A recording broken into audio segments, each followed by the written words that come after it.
Imagine you're a master thief, and you've set your eyes on the score of a lifetime. You've spent months and months and months staking out the bank that you've determined you're going to rob. The bank?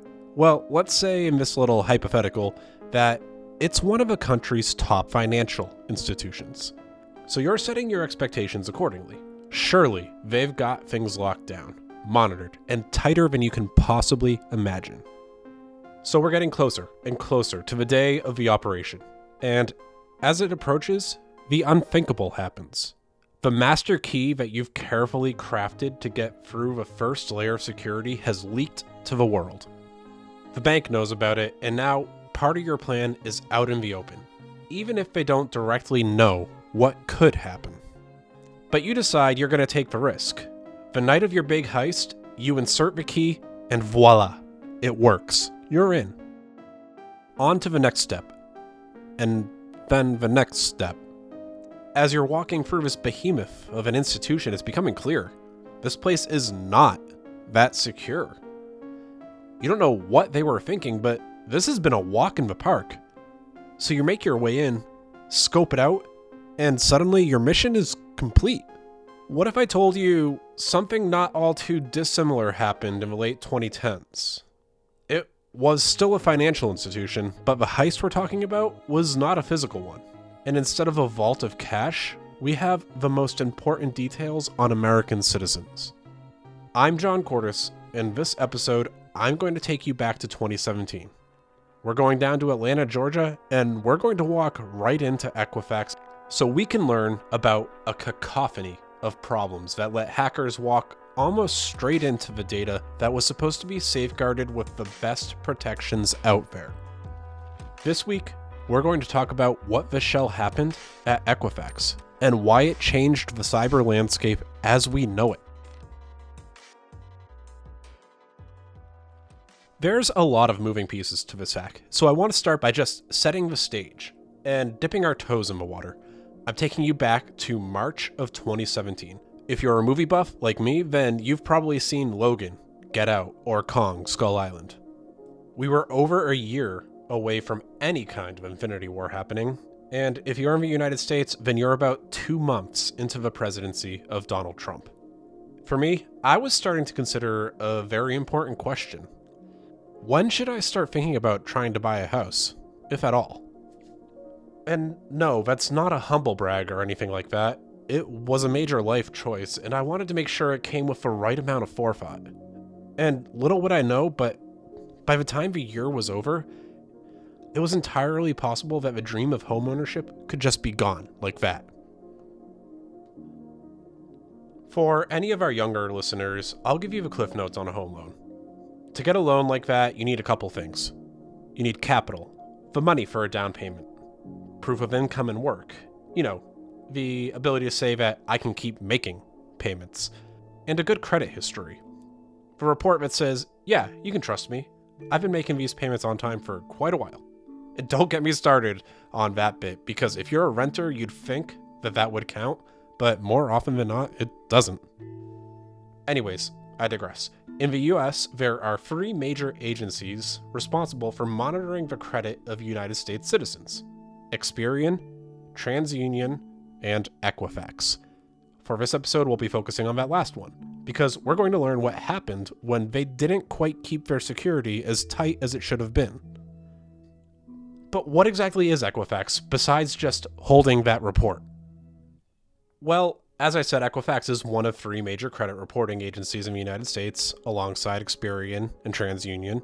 The company plays a crucial role in the American financial system, providing a range of credit-related services that impact consumers, businesses, and the economy as a whole. It's bigger than just you and me. Any impact to a company like this is guaranteed to have ripples to hundreds of thousands of people. In this case, millions. At its core, Equifax is primarily a repository of credit information. It compiles and maintains detailed credit reports on individual consumers, documenting their borrowing and payment histories. Equifax gathers this data from various sources, like banks, credit card companies, auto lenders, and other financial institutions, as well as public records like bankruptcies and tax liens. The information collected includes details about credit card accounts, loans, mortgages, payment histories, credit limits, outstanding balances, and negative credit events. It also includes personal information like your name, your address, your social security number, even your driver's license information, all to ensure accurate identification and attribution that these events are happening to you.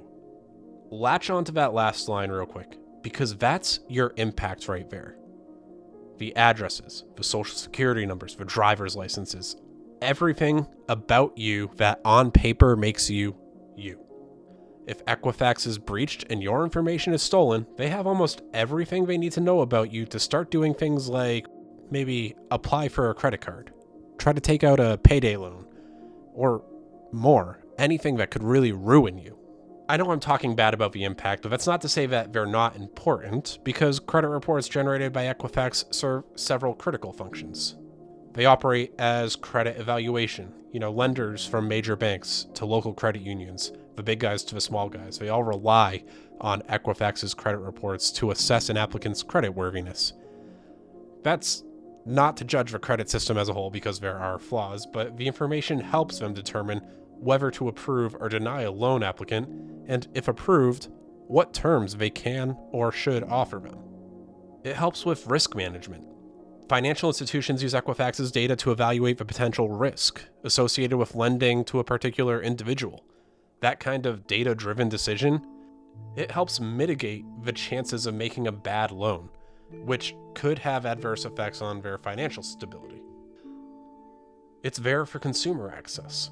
Consumers have the right to access your own credit report, allowing yourself to monitor the financial standing, dispute inaccuracies, and even take steps to improve your credit score if you need to.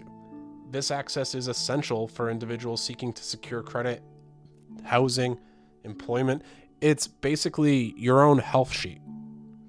They operate as a bit of fraud prevention too. Equifax helps identify theft and credit fraud by monitoring for unusual or suspicious activity on a person's credit report. If someone tries to open a credit card in your name without your knowledge, Equifax's data can be used to detect or address this unusual or suspicious activity. Now, if only their network could do the same. A lot of companies will use it for business decisions. Companies beyond just financial institutions use Equifax's services for a myriad of purposes. Things like screening tenants, assessing business creditworthiness, and making informed decisions regarding partnerships and contracts. Some companies will even use these kind of reports as an assessment on whether or not it's okay to hire someone for a high value or high importance position. That's all to say that Equifax's importance in the financial system and the broader economy is undeniable. It's a titan, a pillar, a foundation of many different pieces of the country. The accuracy, timeliness, completeness of its credit reports, they all directly affect and influence the availability and affordability of credit for consumers across the country. A positive credit history leads to lower interest rates, increased access to loans, better terms on credit cards, and an overall better participation in the economy based on the individual. On the flip side, a negative credit history can limit those opportunities and limit that participation, sometimes restricting it to the point where it's almost impossible to get out. And with that level of significance established, it also highlights the proper concern that comes with it related to data privacy and security. Given the hugely sensitive nature of the information that it holds on to, Equifax and similar agencies have a responsibility to the citizens of this country to maintain stringent security measures to protect against data breaches and unauthorized access. Unfortunately, we're about to find out that the responsibility was not necessarily a mutually understood agreement. Now, I said we're starting in March, but that's not when the hack actually occurred. That won't be for another few months at this point. But one of the first big dominoes that made it possible for this all to fall over and set things in motion brought us here to March. So before we move on to the start of the hack, I want to talk about Apache. I'm not talking about a Native American tribe or a helicopter. I'm talking about a widely utilized piece of software that is the backbone of many different websites. At its core, Apache refers to the Apache HTTP server, often just shortened to Apache. It's not something you directly interact with like an application on your smartphone.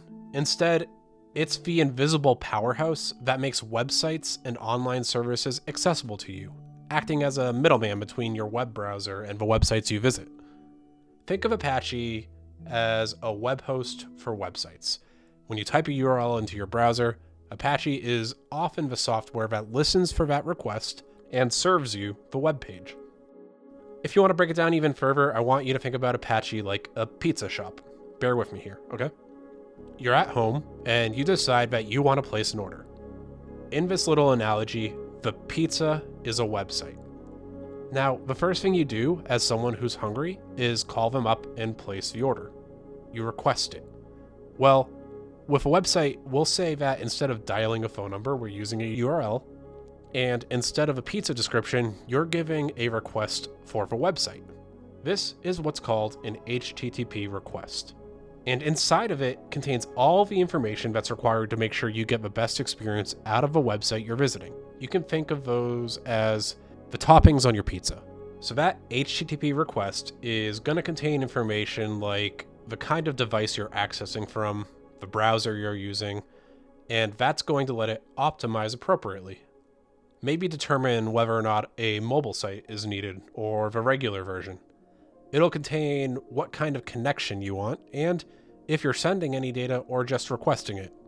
This all adds up to the metaphorical pizza place being able to get you the right order at the right time with the right toppings, and it results in the right website being fed with the right look and feel.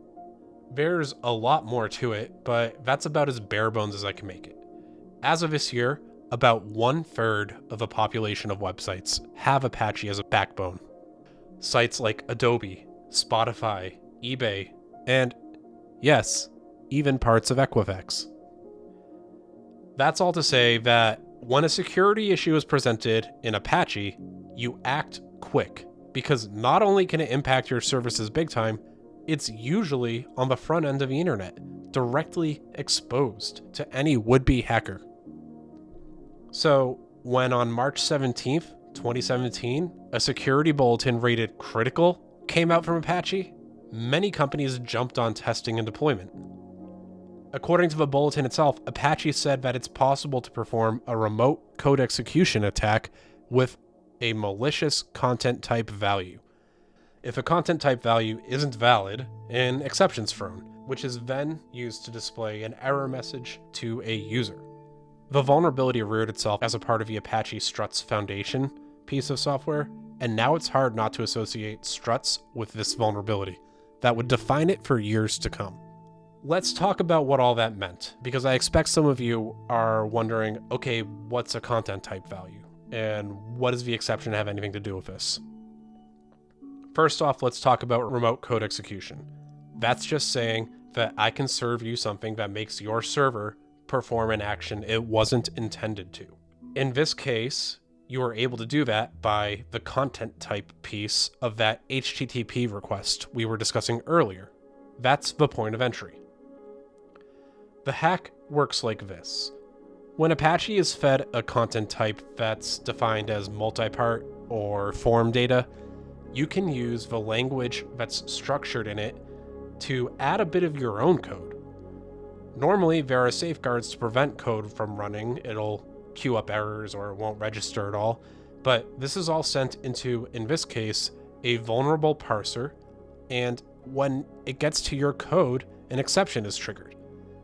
That means everything there is passed along into an error message with the payload that you sent. And when the function is evaluated, your code in that payload could potentially run. If you're still not getting it, let me take you back to the pizza shop, because I expect that might not have been the most straightforward explanation. If I'm ordering a pizza, I almost always would call up and ask for a large pizza with mushrooms, peppers, and onions. In that order, almost like it's a language template that I do over and over again. In this case, it's like the language that's being fed into that content type in the HTTP request. If the pizza place was vulnerable in the same way that Apache was, then I could call up and say, I want a large pizza with mushrooms, peppers, open the cash register and take out $200 and bring it to me, and onions. Then when the pizza place got through the order and went to make it, they'd get confused, look at my instructions, and get me $200 and bring it to me. Think about all the things a hacker could do here. And don't worry, if you can't, they sure did, because within one day, there was proof of concept code, exploitation code out in the wild, and anyone could use it. I mean anyone. There's a tool called Metasploit out there, and it's a repository for enumeration and exploitation tools. A lot of people like to joke that it's the backbone of script kiddies, but that shouldn't take away from how insanely powerful it can be. Within a day, this was a part of Metasploit, the tool that's built into so many hacking distributions, so many toolkits, and offered the ease of accessibility to use the Strut's exploit code. And that meant that companies needed to be quick on their feet to patch this, because time to exploitation was no longer being written in days and weeks. It was down to hours and minutes before vulnerable servers might be identified and exploited. If this is left as it is, it's essentially an open invitation for someone to come in and set up a tunnel straight into your environment through the web server. And because this is on the internet, this request is fairly basic. It wouldn't be hard to automate the search for these kind of vulnerable servers. Speaking of vulnerable servers, let's go back to Equifax now, because Equifax had one vulnerable server that was found quickly, and I expect would end up getting a lot more traction at the end of all of this, just based on its function. The website that we're going to talk about was Equifax's online dispute portal. That site is a web-based application that allows an individual to upload documents to research and dispute an inaccuracy in their Equifax credit report. So say that something popped up on my credit report that said, new accounts opened, and it's a credit card, but I didn't actually register it. I might go to this portal and say, hey, that wasn't me. This isn't a card in my name or that belongs to me. Please remove it. Or maybe something went to collections and it's still on the credit report, but there was an agreement with a collection agency to remove it once it was paid. This is the portal that you would go to upload documents supporting that and then get it removed. So are you starting to see how important this portal was? It kind of allowed you to fight back if you thought that anything unfair or wrong was happening. And in this case, unfortunately, it was vulnerable to the Strut's vulnerability.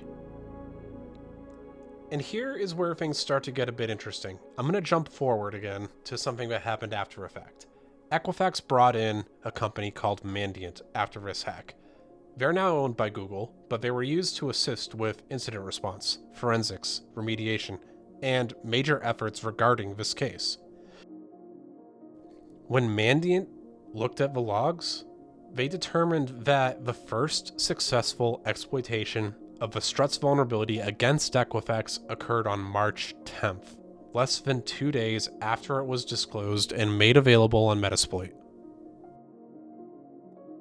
But that's not the hack that we're concerned about. If it was, it would almost be understandable what happened, because a 24-hour patching turnaround can be tough, especially at an organization that size, that big, that prevalent. You have a lot of testing and QA that needs to be done before a change can just be rolled out like that. At least you should. But experts believe that this attempt was not our hackers. It was either an automated scanning tool or some inexperienced hackers that might not even have realized what they found. Like I said, when something is straight up exposed to the internet like this, there's a plethora of scanning tools and people looking anywhere they can for this vulnerability, and sometimes people will find it. So no, March 10th is not our date.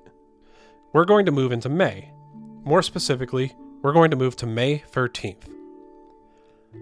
This is when the next few dominoes on the line of poor practices started to rear themselves.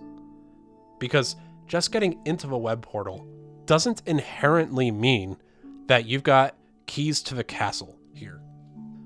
So hackers have compromised this dispute portal, and now they've got a couple options. They could smash and grab and be loud. If they wanted to, they could light up the network, probing whatever they could, and trying to get anything they could out before vulnerabilities were patched and they were eradicated. The other option was they could take their time and learn to use what's on the network and understand it. In this case, that's what happened, because the timing of the breach lasted from May through July of 2017, several months. Over this period, the hackers would find two major security no-nos. The first was that there wasn't much network segmentation.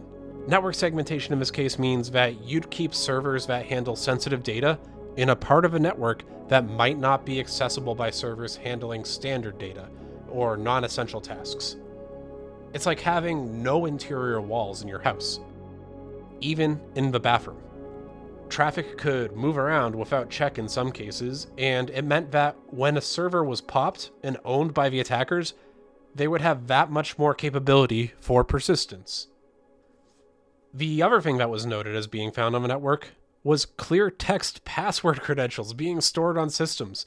This means that somewhere in that slew of systems that were owned, there were text files that you could get into without a password, or maybe internal wikis, and they had passwords that were entirely valid with user accounts that were active. If we go back to that thief at the very beginning, it's like leaving another set of keys to a different vault as soon as you walk in an unlocked door. Oh, sure, go ahead, take this server. Let's step back and tally up the failures here. We have from March 9th to May 13th, no patch had been applied to fix struts. This was critical, and not patching it was a major failure. Now, the earliest reaction from this was technically the correct one on part of Equifax. On March 9th, admins were told to apply the patch on affected systems, and that's the phrase there, affected systems. That's the critical word I want you to hold on to again. Because that phrase, affected systems, may have contributed to part of this blunder. According to statements and articles, the employee who should have done so didn't patch the vulnerability because vulnerability scans that were supposed to identify unpatched systems didn't detect this iteration. So to them, there were no affected systems. They thought everything was clear. They ran scans, but they didn't detect anything. And this could have happened if segments of a network were missing from the scans, or if the scan needed credentials and didn't get them, or even if they ran the scan before the signature for detection was released to their platform. That's just some speculation on my part, but those are some common reasons why you might not see the vulnerability appear on a scan report. It's not super clear what was happening on their team beyond the fact that Equifax didn't detect the problem and didn't patch it because of that. Now, that's not to take away from the fact that this was a newsworthy vulnerability, and somewhere there were admins for the Apache server that should have been clued into this as well. There's more than one person at fault here. The vulnerability scan shouldn't have been the make or break piece of the story. Someone should have had an understanding of the environment to a point that said, hey, we're running Apache, we are vulnerable. Then we have a lack of network segmentation. No security around the rooms of a house, so to speak. After that, we had plain text and easily accessible passwords. Sure, let's just give hackers keys to all the valid accounts. If it got cut off from their exploit access, now they probably had valid access. And then there's one last thing. You see, this data is so sensitive that it needs to be encrypted in traffic. So when you're sending it across a network, you don't want anyone to be able to sit in on the network and just listen and capture the secrets. Well, Equifax used a tool that would allow for traffic to be encrypted in transit, decrypted, inspected, and monitored for suspicious activity, then re-encrypted. It's like a security check mid-route. Well, it turns out one of the components that makes up that kind of infrastructure needed to be replaced and renewed with a new certificate to validate it annually. And as it turns out, another blunder on Equifax's part, they never really did that. In fact, for this specific tool, they wouldn't even get around to identifying this problem until nearly 2 years later. And if that had been working, then encrypted traffic would have been inspected and may have caught the exfiltration of all the data taken from the many databases that were popped by these hackers. Because all in all, 51 databases were compromised in this hack, leading to the exposure of social security numbers, names, addresses, and more. In the breach, hackers managed to get the information of around 143 million people, more than 40% of the population of the United States. Imagine waking up one day and just all of a sudden being told that all the information you need that could help you make a financial decision had been stolen. And not only that, but odds are many of your friends and family are in the same boat. And Equifax, they didn't know they were being hacked until July 29th, over 2 months after this instance of exploitation of struts. 2 months of continuous failure of security controls, tools, and practices. You know, there's a concept in security we talk about a lot. I think some of you might have heard of it. It's called defense in depth. The basic premise is that you don't rely on one piece of security to get you through things. You layer controls, and in a thoughtful layering of security measures, even if one is breached, there is usually another one somewhere down the line to pick up the slack or identify an issue. I've also heard of some people call it the Swiss cheese method. If you think about security as a piece of Swiss cheese, there's a hole in it that someone can look through, right? Well, if you toss another security tool in there, another piece of cheese, there might still be an available hole to look through, but because each slice of cheese is totally different, you also might have covered up a good chunk of it. And if you keep adding slices of cheese or security controls, well, that's defense in depth. I think in this case, Equifax must have just been lactose intolerant because that Swiss cheese model failed spectacularly. And now at this point, you might be wondering, who? John, who hacked Equifax? Who are you talking about this whole time? Was it some kid out of Arkansas? Was it North Korea? Was it the Russians? Well, as the incident was playing out from a public view, several theories emerged regarding the identity of the perpetrators. But one of the most notable theories suggested that the breach was orchestrated by a state-sponsored hacking group. Those are APTs, Advanced Persistent Threats, that are sponsored by the government of the country that they're in. Think your Cozy Bears, your Fancy Bears, your Lazarus groups. Some experts pointed to China's involvement due to the sophistication of the attack and the potential value of the stolen data for espionage purposes. Another theory implicated that Russian hacking group known as APT-29 or Cozy Bear, which has been associated with various high-profile cyber attacks. We've talked about it, and they do have strong links to the Russian government.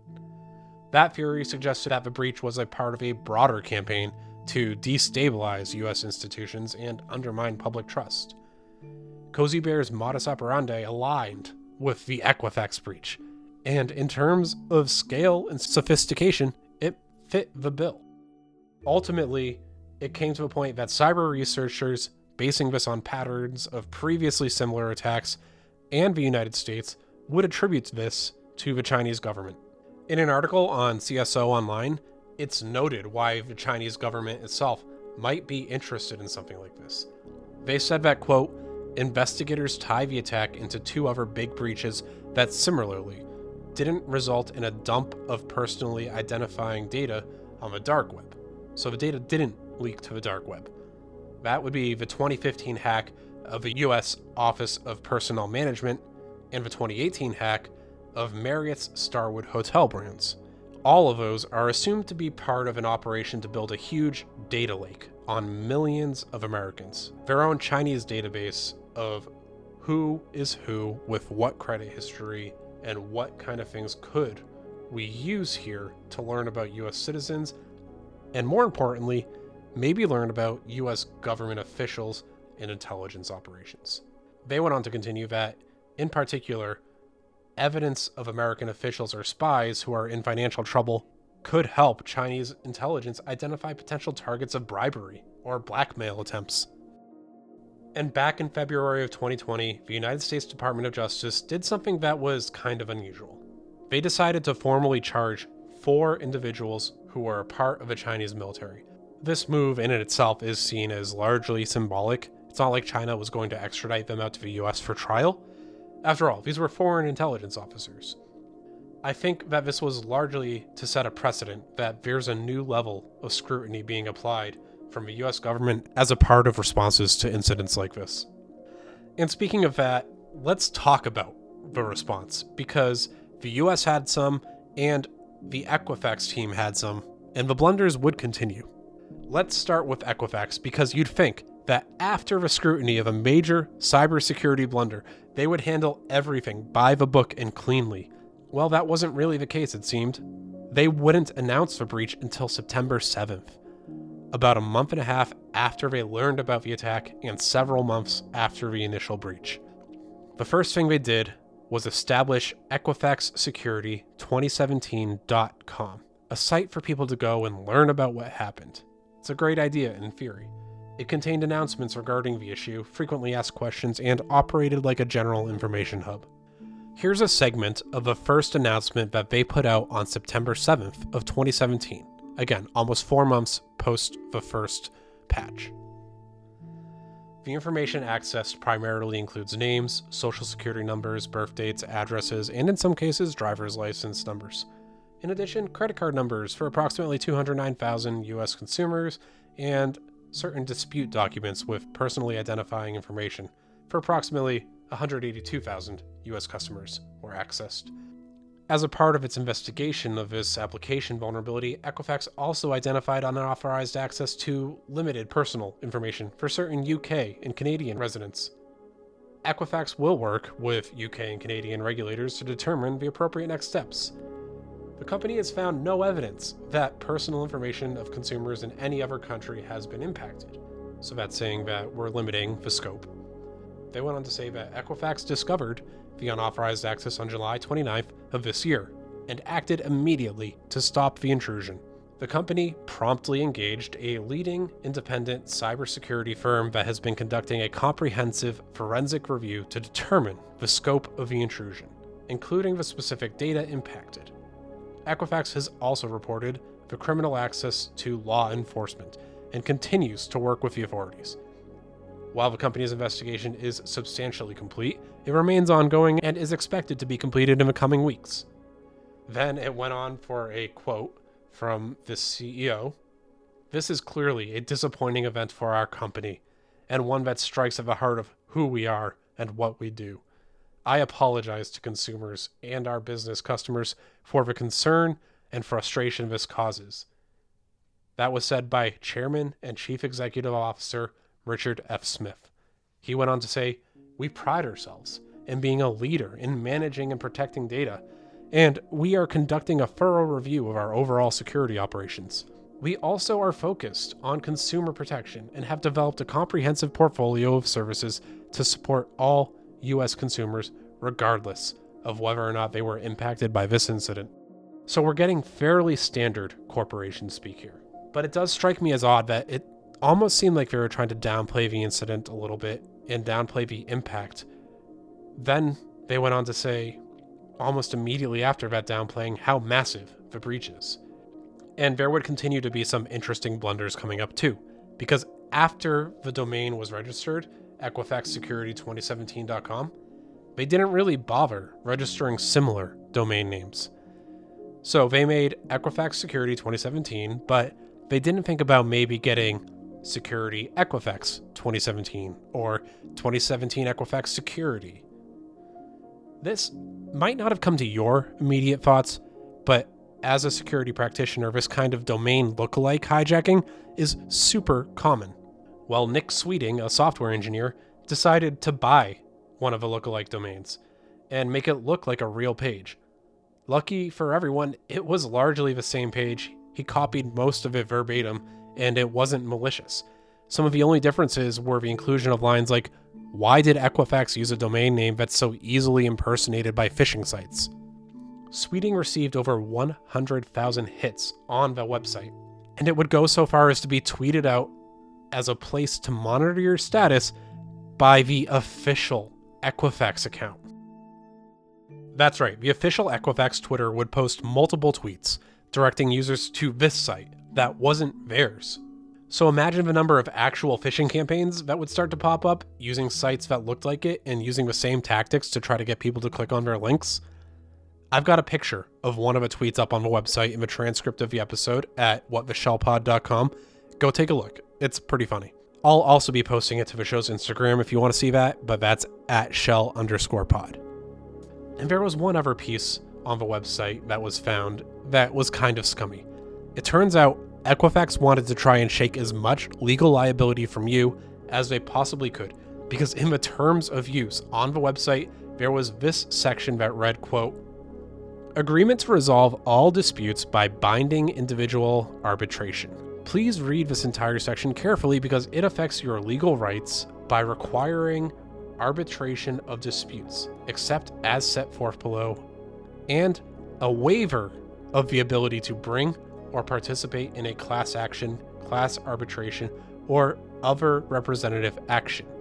Arbitration provides a quick and cost-effective mechanism for resolving disputes, but you should be aware that it also limits your right to discovery and appeal. So, by checking if you're impacted, you cannot sue. It's Schrodinger's class action, man. Just sign on and hope that you're impacted, because if you check it, they are trying to say that you are not allowed to sue them. They tried a little bit, I think, to help. They offered a way to freeze your credit if you wanted to, make it so that changes couldn't happen. You would have to unfreeze it if you wanted to do anything. They gave free credit monitoring through them, and only for a year. I mean, come on, you gotta be reasonable with a company that leaked your entire identity, right? What are they gonna do? Give it to you for life?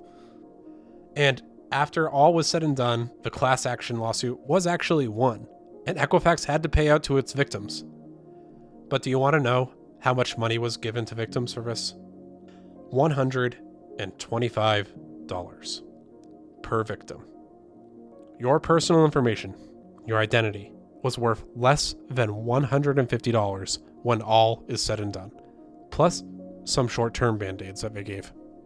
This was a victory, but also seemed like such a slap in the face. The company continues to be okay and continues to be fine, while citizens have to live their lives with the possibility that they could wake up one day and just be in financial ruin. But let's wrap up with that and see what ended up happening at Equifax overall. What did this really cost them? Well, the C-level leadership, they would end up almost being entirely rolled over. That included at least one executive that was charged with insider trading after making decisions in preparation for the announcement of the incident. The lawsuit landed them between $500 and $750 million in payouts, and lastly, they spent a whopping $1.4 billion on incident response. That included new systems, security tools, and new employees to help cover that process. So let's call it a cool $2 billion.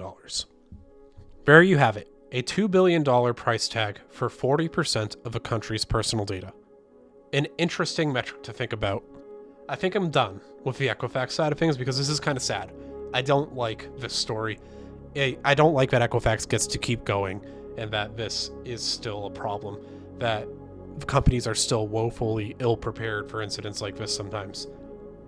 I want to get into this week's end prompt from the community. The question I got this week comes from the show's Instagram. It came from a user named A Bird's Eye View. They asked, what's really good with this WinRAR threat? Now that's a vague question to a lot of you, I think, but here's a little bit of background. I'm assuming this question is asking what the deal is with a recent news about WinRAR being hugely exploited. Let's start at the top. WinRAR is a massively popular file archiving tool. If you don't use WinRAR, you might use 7-zip, or if you're a sociopath, maybe just the regular Windows extraction tool. But basically, if you have a .zip file, This is a tool that can be used to unzip that or archive a bunch of files in smaller, singular compressed archives. You put a lot of big files into one small container. There's a lot more to it than that, but that's the crux of the application. Well, back in August of this year, RAR Labs patched a vulnerability that it turned out had been exploited since at least April. The way the vulnerability works was a little bit complex, but I'm going to do my best to explain it as I understand it. The vulnerability took advantage of when WinRAR would expand certain archives in some situations, depending on how the files were structured and combined with unique circumstances. They would utilize these circumstances in conjunction with how Windows operated, and it only occurred when certain kinds of files were opened as a part of the extraction. I'm going to take this example from the Google write-up on how it works, because I think it's simple, and I can include a screenshot from it so you kind of understand what I'm talking about. I'll put that on the website as well. The exploit itself relies on spaces in the file archive. When I say spaces, I mean spaces in the name and the structure.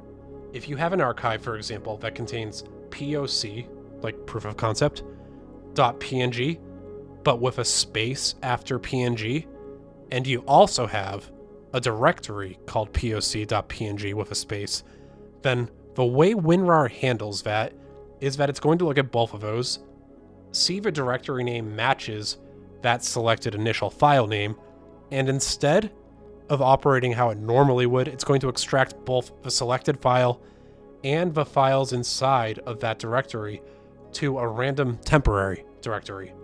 Now, normally that in and of itself isn't too bad, but in this case, imagine if in that directory there was a subfile with the same name again, but a .cmd extension. So that's poc.png space .cmd. A little bit of a mouthful, I know, but the screenshot makes it make sense, trust me. That CMD is a command line script, and it might contain, in this case, a malicious payload. Code that, when opened up, would run and potentially cause some hazard to your machine. So when Windows now is handling this expansion, it's supposed to call a couple of certain internal functions to support it. I won't get into that too heavily. You don't need to know the specific names. But basically, in this case, we're tricking Windows into looking into that directory, finding and executing the first file with an extension matching any of the hard-coded ones to specific Windows functions. In this case, there's one function that looks for an extension of either .pif, .com, .exe, .bat, .lnk, and .cmd. Most of those all being various forms of command execution extensions. And then, the way Windows would handle it is if they found a file matching that, it would run. In this case, it's looking for poc.png. If we think back to the file structure, it's seeing that poc.png space .cmd, and then it's going to execute it. It's going to run it. Now, where this all made waves was that this exploit chain has been used for quite a while.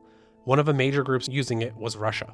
The specific group in their armed forces was Sandworm, a segment of their military's general staff.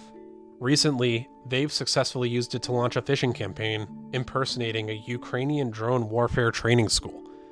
They used it as a lure, themed as an invitation to join the school, and the email contained a link to an anonymous file sharing service which delivered a benign decoy PDF document with a drone operating training curriculum. But it also delivered a malicious zip file exploiting that vulnerability. On top of that, intelligence sources became aware of this vulnerability being used to target critical infrastructure and financial institutions around the world, including the United States. So we've got a lot of active exploitation going on in areas that can make a large impact. I think that's why it's making the rounds a lot. So bird's eye view, when you get a vulnerability like this that weeds its way out of the cyber-specific news and into the public limelight, it tends to be prioritized more heavily. That's why you're seeing such high coverage of it. That's when you'll have executives occasionally piping in and asking where you stand with this vulnerability. The big problem is actually similar to Struts here, because proof of concept is relatively easy to find on this. You'll see a lot of exploitation of it. And Fortunately, that also means you'll see a lot of controls to try to prevent it. But as we've seen, sometimes those controls can fail. To sum it up, high value target plus a lot of news plus easy exploitation always results in people making a lot of noise about things. Hope that gave just a little bit of insight to it. So that's it for this week. I'm John Cordes, and I hope you've got a better idea of what happened with Equifax now, and learned a little bit about how even the largest and most powerful institutions can be woefully unprepared. If you've taken the time to listen up to here, thank you. If you want to chat about the episode, please join us on Discord. The link is in the description of the episode. I love engaging with everyone over there, and if you want, the link's here on my website, and you can find it on Instagram at shell_pod. Really, I just enjoy having you all as a part of this little community. I'm happy to be back and producing more episodes, and I think you are too, because you guys have been listening more. Somehow, with less episodes, I'm getting more views than I ever have, and I appreciate that from everyone. There's a couple of you that I want to thank in particular, and those are the people who are supporting me on Patreon. JS, Steven, Kilby, Frank, Adon, Ben Sweetenham, Ben M, John, Pseudo, RKAFLD, the XUB, and last but never not least, quote, I use Pot of Greed to draw free additional cards from my deck. Thank you. If you want to join their ranks, you can find me at patreon.com/whattheshell. But for now, I'm going to keep this truck rolling. I have 2 episodes planned for you in November and a bonus piece of content that I'm working on that I'm going to be a little bit hush-hush on for now. But if you want to know more about it, join us in the Discord.